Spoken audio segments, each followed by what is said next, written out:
Alpha Daytona series watches are mechanical hand-wound Rolex Daytona homage styles with a SeaGull S19 movement, chronograph, in a 39mm case, which is 48mm lug to lug, weighing 128 grams, with a water resistance of 3 ATM and a stainless steel bracelet from the factory.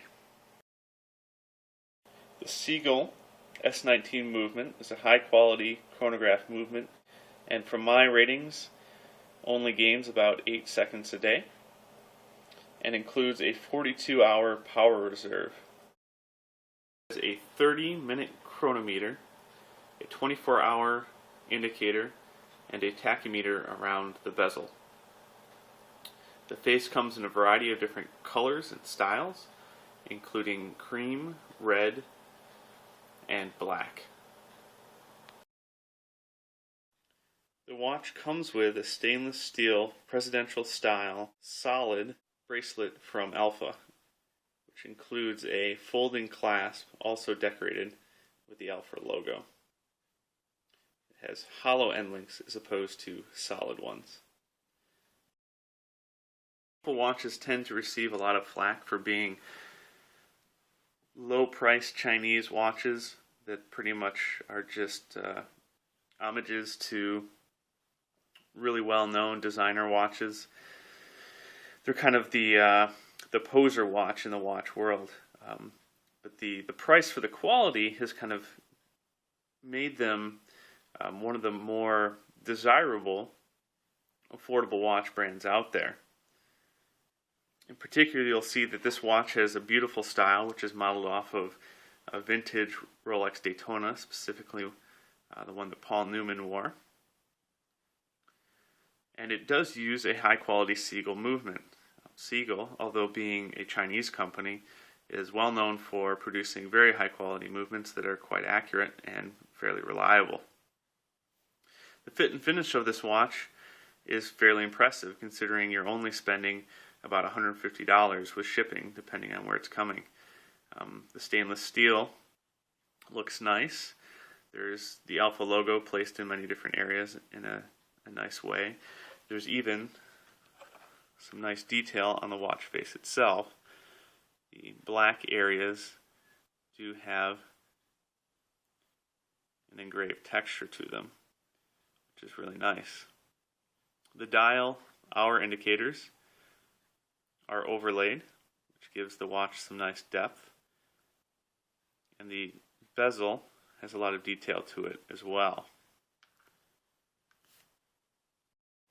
The movement is not extremely high beat, so you'll notice that there is a bit of stutter, which is accented on the chronometer, but overall doesn't jump. It's pretty smooth. It just could be a little more fluid. The chronometer is very accurate. The action feels good, especially considering the price.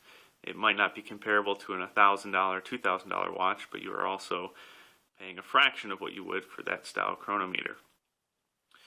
The biggest complaint I have about the overall usage of the watch is it doesn't exactly make sense to have a screw down action and reset on the chronometer. It really makes using the chronometer a little bit more difficult, and there's enough friction, there's enough force required to start the chronometer where it really isn't necessary. Although the screw down function doesn't feel great, but it also doesn't feel terrible either. It's pretty comparable for watches that you'd expect in this price range, maybe even that of a more expensive watch, something that's $300 or $400. The crown is decorated with the Alpha logo and is screw down, and actually the action and reset for the chronometer are screw down as well. The watch has a domed mineral crystal, which kind of has a very kind of soft feeling to the touch.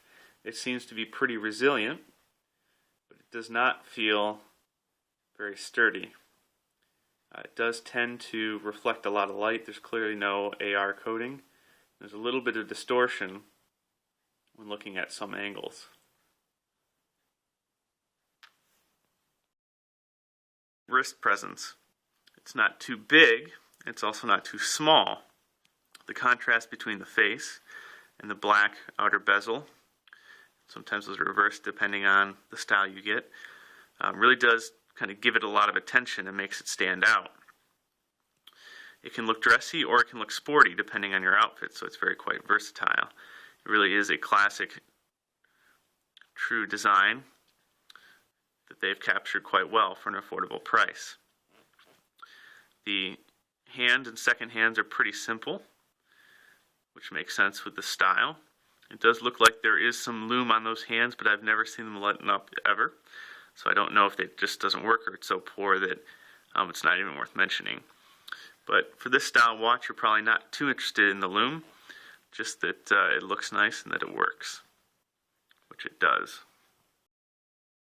And, which you'll notice I haven't kept on this watch, is really where the watch demonstrates its low cost or affordability or cheapness, depending on how you'd like to describe it.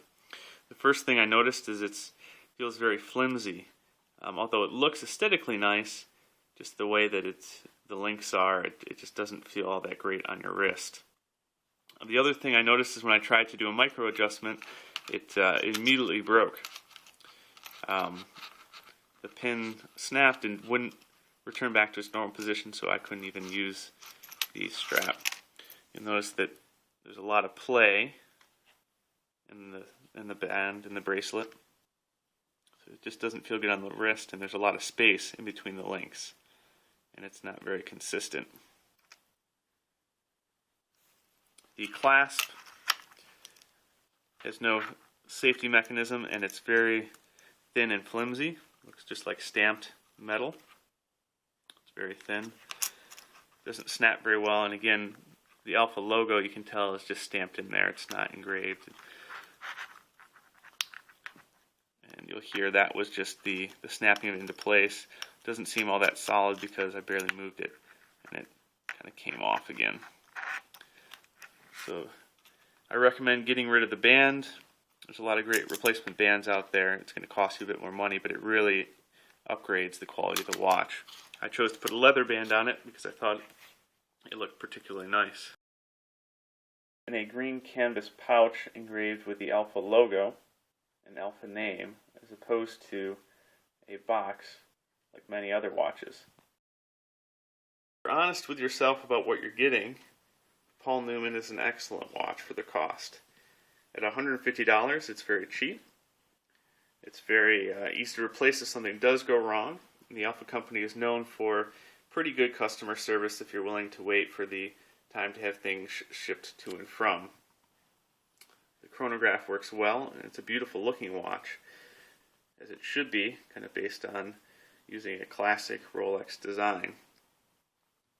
So if you're looking for an affordable chronograph, don't mind the fact that it's a manual wind, and can accept that you're going to be purchasing a new strap to replace the crappy stock one, then really this is a great watch to be had. It's not perfect, as you would expect from a more affordable watch, but there is a lot of bang for the buck here, which is basically why it's so popular, despite all the bad things that a lot of watch aficionados say. This is the Alpha Daytona, or Alpha Paul Newman, and I highly recommend it.